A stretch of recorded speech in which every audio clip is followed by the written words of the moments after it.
আবেগের বশে অনেকেই বলে থাকেন বাঁচতে হলে একসাথে বাঁচবো, মরতে হলে একসাথে, তবে শেষ পর্যন্ত কথা রাখতে পারে না অনেকেই। কিন্তু গাজায় ঘটলো এমন এক ঘটনা। গাজার এক তরুণী নির্মল পৃথিবীতে বেঁচে থাকার স্বপ্ন দেখতেন। শান্ত ও নিরাপদ কোনো জনপদের সাধারণ নারীদের মতোই মহান আল্লাহর কাছে চাইতেন সোনালী সংসার আর স্বামী সন্তান নিয়ে নির্বিবাদ জীবন। সবকিছু স্বাভাবিকভাবেই চলছিল।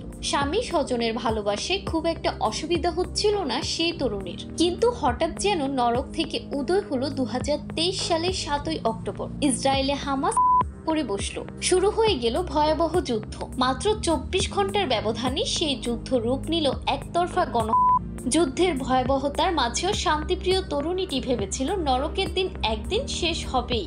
তাই তো আর আঘাতে ধসে পড়া ভবনের পাদদেশে অনাহারে থেকেও আগের মতো স্থির গাজায় সন্তান জন্মদানের স্বপ্ন দেখা শুরু করে সে। এরপর গেল বছরের 20 ফেব্রুয়ারি সন্তানের জন্ম দেন তরুণী।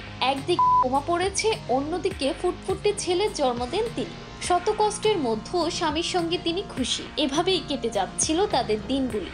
এক পর্যায়ে তরুণী মায়ের দেহে আবারও এলো আরেক প্রাণ। ফের গাজায় শান্ত হওয়ার আশা এবং সেই গাজায় অনাগত দ্বিতীয় সন্তান ভূমিষ্ঠের স্বপ্নের বিভোর হলেন তরুণী। কিন্তু ভাগ্যের নির্মম পরিহাস। গেল 18 মার্চ যুদ্ধবিরতি ভেঙে দখলদারেরা নতুন করে পুরোদমে শুরু করে। তাই মা ও ছেলে দুজনেই স্ত্রী সন্তানকে হারিয়ে পাগল প্রায় আলা আবুল হিলাল। শিশুপুত্র মোহাম্মদের কোলে তুলে বলতে থাকেন, আমি সবেমাত্র সংসার শুরু করেছি, কেবল আমার একটি পরিবার হতে চলেছে।